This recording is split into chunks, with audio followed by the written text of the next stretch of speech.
돈의 배신 이화에서 우리는 국가가 어떻게 돈의 가치를 파괴하고 국민을 배신하는지 목격했습니다. 바이마르 공화국의 휴지 조각이 된 지폐부터 짐바브웨의 100조 달러 지폐까지 역사는 명백히 보여주었습니다.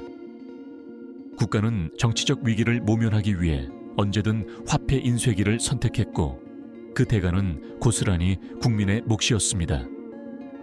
보시다시피 국가가 돈의 가치를 바꾸는 방법은 이토록 노골적이고 폭력적일 수 있습니다. 하지만 국가의 배신이 여기서 끝일까요? 오늘은 더 교묘하고 더 합법적인, 그래서 더 악독한 배신에 대해 이야기하려 합니다.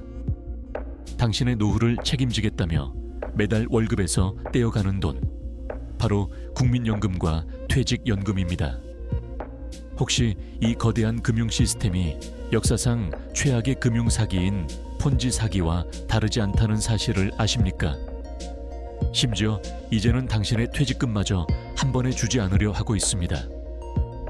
국가가 전 국민을 상대로 벌이는 이 거대한 사기극은 그 누구도 심판할 수 없기에 더욱 잔인합니다. 리버스온은 당신의 생각을 켭니다. 돈과 자유가 다시 태어나도록.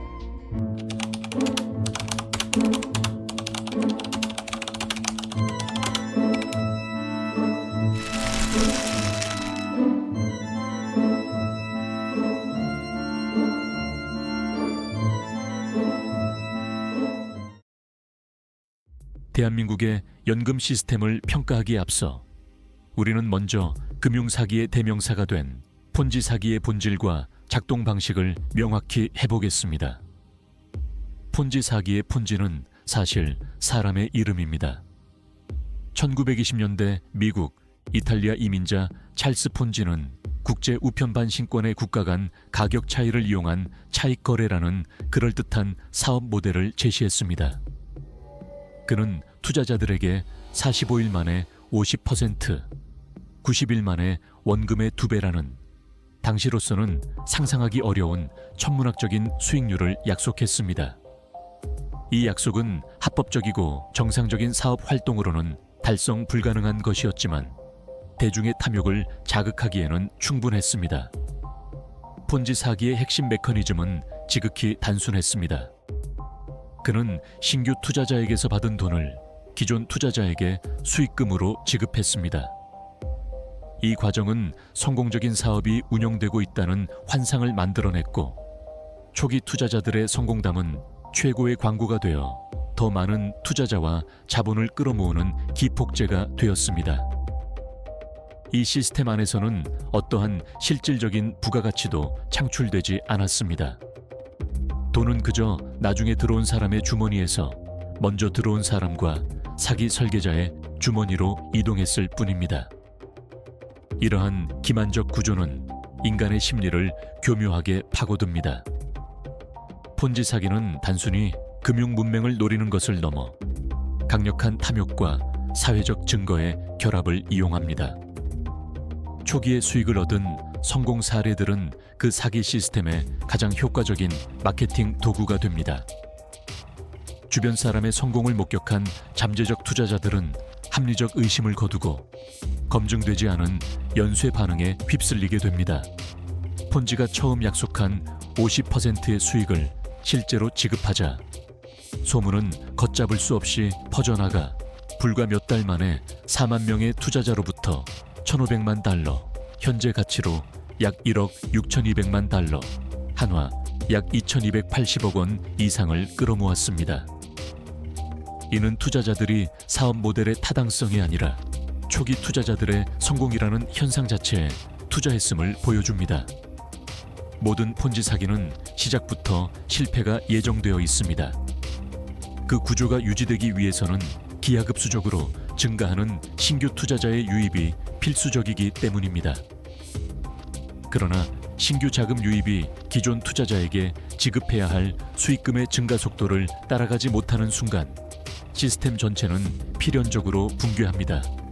지급할 돈이 바닥나기 때문입니다. 이는 세상에 공짜 점심은 없다, 경제학의 기본 원칙을 명확히 보여주는 사례입니다.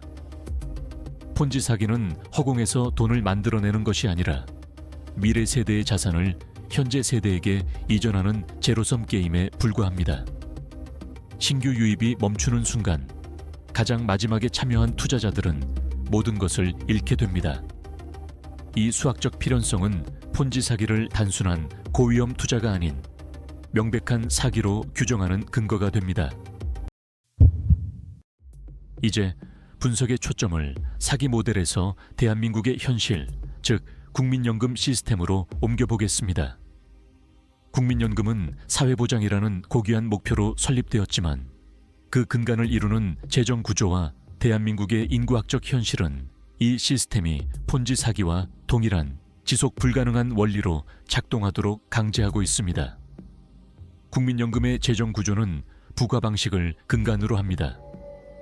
이것은 매우 중요한 정의입니다. 국민연금은 가입자 개개인을 위한 개인 저축 계좌가 아닙니다.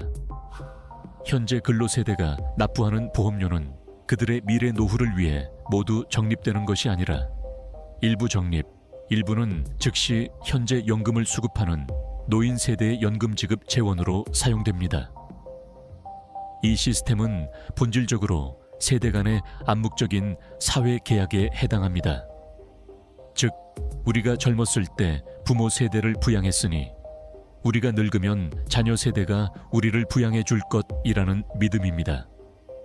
이러한 계약이 성립하기 위한 절대적인 전제 조건은 연금을 내는 인구가 연금을 받는 인구보다 항상 많거나 최소한 안정적으로 유지되는 피라미드형 인구 구조입니다. 문제는 이 사회계약의 가장 근본적인 전제 조건이 대한민국에서 산산조각 났다는 점입니다. 대한민국의 인구 통계는 부가방식 연금의 존립 기반이 완전히 붕괴했음을 명백히 증명하는 반박 불가능한 증거입니다. 대한민국의 합계 출산율은 0.7명대로 추락하며 세계 역사상 유례를 찾아볼 수 없는 재앙적 수준을 기록했습니다. 이는 미래에 연금 보험료를 납부할 신규 투자자, 즉 근로세대의 규모가 현재 세대에 비해 파멸적으로 축소될 것임을 의미합니다. 동시에 의료기술의 발달로 기대 수명은 세계 최고 수준으로 증가했습니다. 즉, 사람들이 점점 덜 사망하기 시작했고, 이는 연금을 수령하는 초기 투자자, 즉 노인 세대가 점점 더 오랜 기간 연금을 받아간다는 것을 뜻합니다. 저출산과 고령화의 조합은 근로자 한 명이 부양해야 할 노인 수를 나타내는 노년 부양비의 폭발적인 증가로 이어집니다. 2018년에는 생산 가능 인구 약 5.1명이 노인 1명을 부양했지만 2050년에는 약 1.3명이 노인 1명을 부양해야 하는 상황에 직면할 것으로 예측됩니다. 이는 미래 세대에게 감당 불가능한 부담을 지우는 것입니다. 부가방식 연금 제도는 본질적으로 인구 변화에 극도로 취약하며 인구가 감소하는 상황에서는 세대 간 형평성을 담보하기 어렵습니다. 이러한 재앙적 상황은 더 이상 외부의 비판이나 단순한 예측이 아닙니다. 대한민국 정부 스스로가 공식적인 보고서를 통해 시스템의 파산을 예고하고 있습니다. 보건복지부가 발표한 제5차 국민연금 재정추계 결과는 국가가 자인한 파산 선고나 다름없습니다. 보고서를 보면 기금의 수지 적자, 즉 총 지출이 총 수입을 넘어설 전환 시점은 2041년으로 예측되며 2025년 현재로부터 약 16년밖에 남지 않았습니다. 더욱 심각한 것은 기금 고갈 시점이 재정 추계를 거듭할수록 계속해서 앞당겨지고 있다는 사실입니다. 5년 전 4차 추계에서는 2057년을 예상했지만 불과 5년 만에 2년이 단축된 2055년으로 예측됩니다. 이는 저출산 고령화 위기가 정부의 예측보다도 훨씬 빠른 속도로 연금 재정을 잠식하고 있음을 보여줍니다. 그런데 여기에 더 큰 기만이 숨어 있습니다. 2055년이라는 이 파산 시점조차 현실을 외면한 낙관적인 가정 위에 세워진 신기루라는 사실입니다. 제5차 재정추계는 통계청의 2021년 장래 인구 추계를 기반으로 하는데, 이 추계는 합계 출산율이 2024년 0.7명으로 최저점을 찍은 뒤 꾸준히 반등해 2046년부터는 1.21명 수준을 유지할 것이라는 비현실적인 가정을 전제로 하고 있습니다. 현실은 어떻습니까? 2023년 실제 합계 출산율은 0.72명이었고 통계청 스스로 2025년에는 0.65명까지 떨어질 수 있다고 전망합니다. 추계의 근거가 된 가정 자체가 이미 현실과 완전히 동떨어져 있는 것입니다. 심지어 보고서가 제시한 비관적인 초저출산 시나리오조차 장기 출산율을 0.98명으로 가정하고 있습니다. 현재의 추세를 고려하면 이 비관 시나리오마저도 낙관에 가깝습니다. 이런 명백한 파산 위기 앞에서 국가가 내놓은 해법은 무엇이었습니까? 바로 연금 개혁입니다. 최근 국회를 통과한 개정안의 골자는 더 내고 더 받는다는 것입니다. 보험료율을 현행 9%에서 13%로 올리고 소득 대체율은 40%에서 43%로 올리는 것입니다. 이것은 개혁이 아니라 기만이고 명백한 사기 행위입니다. 왜냐하면 이 개정안은 기성세대의 이익만을 철저히 보장하기 위해 설계되었기 때문입니다. 소득 대체율 인상 혜택은 당장 연금 수급을 앞둔 기성세대에게 집중됩니다. 반면 보험료율 인상의 부담은 앞으로 수십 년간 돈을 내야 할 청년 세대에게 고스란히 전가됩니다. 한 분석에 따르면 2006년생은 1976년생보다 평생 6,263만 원의 보험료를 더 내고도 받는 총 연금액은 오히려 5,190만 원이 적습니다. 이것이 어떻게 공정한 계약일 수 있습니까? 이것은 착취입니다. 기성세대가 청년세대의 미래를 담보로 자신들의 안위를 챙기고 뒷일은 나몰라라 하겠다는 이기주의의 극치입니다. 이러한 계약은 붕괴하는 시스템에 반창고를 붙이는 행위에 지나지 않습니다. 인구 붕괴라는 수학적 현실이 너무나 압도적이어서 이러한 미세 조정은 고갈 시점을 적게는 9년, 많게는 15년 늦출 뿐입니다. 그 대가로 미래 세대는 소득의 약 35%를 보험료로 납부해야 할 것이라는 끔찍한 전망까지 나옵니다. 결국 현재의 개혁 논의는 지금의 약속은 지킬 수 없다는 고통스러운 진실을 회피하면서 해결의 환상만 심어주는 정치적 기만 행위입니다. 이 시스템이 설계한 진정한 결과물은 안정된 노후가 아니라 축소되는 청년 세대에게 전가될 거대한 미적립 부채, 즉 세대 간 부채의 대물림입니다. 이것이야말로 사회 계약의 완전한 파기입니다. 국민연금이 폰지 사기와 구조적으로 동일하다면 왜 그것이 더 악독하다고 평가받아야 할까요? 그 이유는 두 가지 핵심적인 차이점에 있습니다. 첫째는 선택의 부재입니다. 민간 폰지 사기는 원칙적으로 자발적 참여를 기반으로 합니다. 피해자들은 이론적으로 투자를 거부할 선택권이 있습니다. 그러나 국민연금은 국가가 공권력을 이용해 강제하는 의무제도입니다. 급여에서 원천 징수되며 납부를 거부할 경우 재산 압류와 같은 강제 집행이 뒤따릅니다.